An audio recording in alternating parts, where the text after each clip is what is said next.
Jeffrey অ্যাপস্টিনকে কে না চেনেন? বহুল সমালোচিত এই মানুষটি, যদিও এখন আর জীবিত নেই, এই মানুষটিকে সবাই কম বেশি চেনেন। জেফ্রি অ্যাপস্টিন ছিলেন একজন মার্কিন অর্থপতি ও বিনিয়োগ ব্যবস্থাপক, যিনি পরে ব্যাপকভাবে পরিচিত হন যৌন অপরাধ, মানব পাচার এবং নাবালিকাদের শোষণের অভিযোগের কারণে।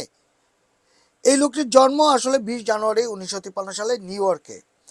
আর তিনি পেশাগতভাবে ছিলেন ফাইন্যান্সার, একজন অর্থ ব্যবস্থাপক, বিনিয়োগ পরামর্শদাতা হিসেবে পরিচিত ছিলেন তিনি। তিনি ধনী ও প্রভাবশালী অনেক ব্যক্তির সঙ্গে যোগাযোগ রাখতেন, যার কারণে তার সামাজিক বৃত্ত নিয়ে দীর্ঘদিন আলোচনা হয়েছে। তার কাজ যে কাজগুলো ছিল, অ্যাপস্টিন প্রথমে শিক্ষাগত করতেন ও পরে ব্যাংকিং। তার কি কাজ, তিনি কি কাজ করতেন? অ্যাপস্টিন প্রথমে শিক্ষকতা ও পরে ব্যাংকিং খাতে কাজ করেন। পরে তিনি নিজের বিনিয়োগ প্রতিষ্ঠান চালু করেন এবং ধনী ব্যক্তিদের অর্থ ব্যবস্থাপনার কাজ করতেন। তবে তার পরিচিতির প্রধান কারণ তার আর্থিক কাজ নয়, বরং তার বিরুদ্ধে ওঠা গুরুতর অপরাধের অভিযোগ।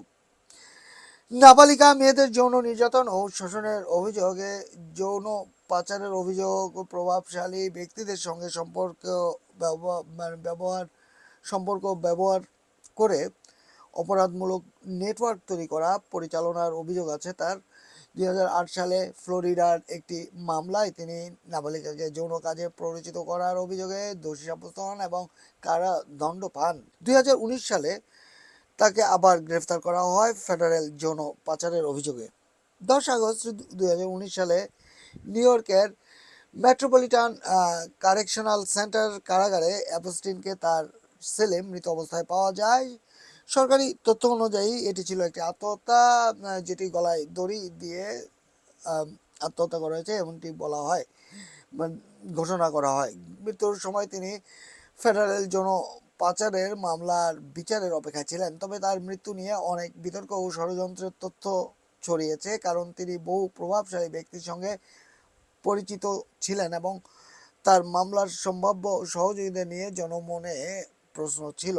আনিয়া, যিনি তার সহকারী ছিলেন, তিনি বিবিসিকে একটি বিবৃতি দিয়েছেন। সেই বিবৃতিতে তিনি বলেছেন, নিউ ইয়র্কে তার অ্যাপার্টমেন্টের দরজা খুলেছিলেন। এটি কখন? জেফ্রির মৃত্যুর 1 সপ্তাহ পর। তার ভাষা অনুযায়ী দরজার বাইরে দাঁড়িয়েছিলেন অ্যাপস্টেইনের ভাই মার্ক অ্যাপস্টেইন, যিনি তাকে জানিয়েছিলেন যে তাকে সে বাসা ছেড়ে চলে যেতে হবে।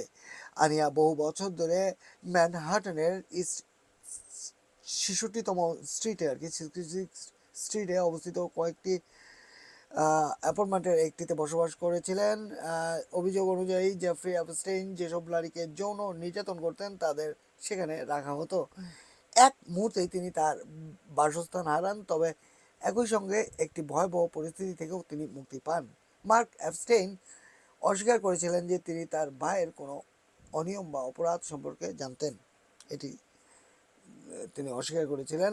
আনিয়া বলেন, আমি এখনও এই সত্যটি মেনে নিতে সংগ্রাম করছি যে বছরের পর বছর ধরে আমি নির্যাতনের শিকার হয়েছি। আমাকে কোনো দরজায় শিকল দিয়ে বাঁধা হয়নি কিংবা কোনো বেসমেন্টে আটকে রাখা হয়নি। শিকলগুলো এতটা দৃশ্যমান ছিল না, কিন্তু সেগুলো ছিল। আনিয়ার দাবি, 2019 সালে শিশু পাচার ও যৌন শোষণের অভিযোগের বিচার শুরুর অপেক্ষায় থাকা অবস্থায় কারাগারে মারা যাওয়া অ্যাপস্টেইন প্রায়ই বলতেন, এটা একটা কাল্টের মতো, আর সেই কাল্টের নেতা আমি। বিবিসিকে দেওয়া এক বিরল সাক্ষাৎকারে আনিয়া নিজেকে অ্যাপস্টেইনের একজন সহকারী হিসেবে বর্ণনা করে জানান কিভাবে এই অর্থ লগ্নিকারী দীর্ঘ সময় ধরে তার বহু ভুক্তভোগীর উপর নিয়ন্ত্রণ বজায় রাখতে সক্ষম হয়েছিল।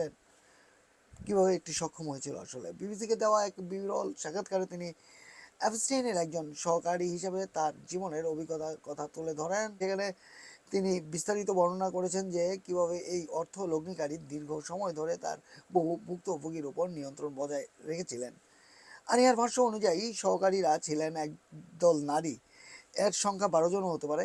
তার ধারণা, অ্যাপস্টেইন তাদের থাকার ব্যবস্থা করে দিতেন, দিন-রাত যখনই ডাকতেন তখনই কাজ করতে হতো এবং নিয়মিত তাদের যৌন নির্যাতনের শিকার হতে হতো।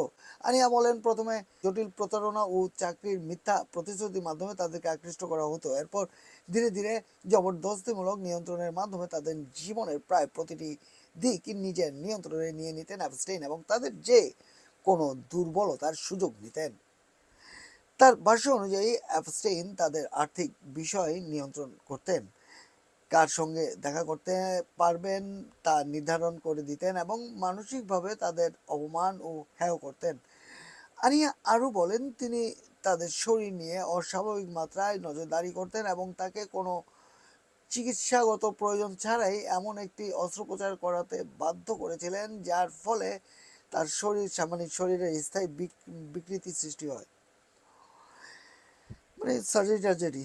অ্যাপস্টেইনের এই নিয়ন্ত্রণমূলক আচরণের বর্ণনার সঙ্গে মিল পাওয়া যায় আরেক সাবেক সহকারী সারা ক্যালেনের বক্তব্যেও। চলতি বছরের শুরুতে তিনি যুক্তরাষ্ট্রের হাউস ওভারসাইট কমিটিকে জানান, অ্যাপস্টেইন নিজেকে সহকারীদের উদ্ধারকারী হিসেবে উপস্থাপন করতেন। তিনি বলেন, তিনি এমনভাবে আপনার নিজের সিদ্ধান্ত নেওয়ার ক্ষমতা এবং ব্যক্তিগত স্বাধীনতাকে ধ্বংস করে দিতে পারতেন যে আপনি ক্রমশ তার উপর আরও বেশি নির্ভরশীল হয়ে পড়তেন।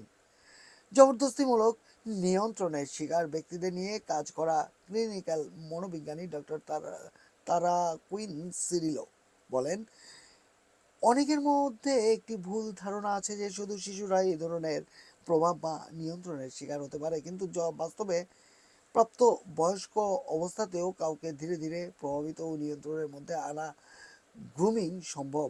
তিনি আরও বলেন, যে কোনো প্রাপ্তবয়স্ক মানুষ এই ধরনের পরিস্থিতির প্রতি সংবেদনশীল বা ঝুঁকিপূর্ণ হতে পারেন। এই সংবাদটি আজকে বিবিসিতে অ্যাপস্টেইনের সহকারী একজন, যেটি তার ছদ্মনাম আনিয়া, বিবিসিকে বিবৃতি দিয়েছেন, তার উপর দিয়ে যা ঘটে গেছে। আসলে এগুলো জানানোর মুখ্য বিষয়গুলো হচ্ছে যে আমরা আরও সতর্ক থাকা, আমরা আরও এসব দুষ্কৃতিকারীদের মুখোশ উন্মোচন করে দেওয়া। মোহাম্মদ মাসুদ জামান, HB অনলাইন, লন্ডন।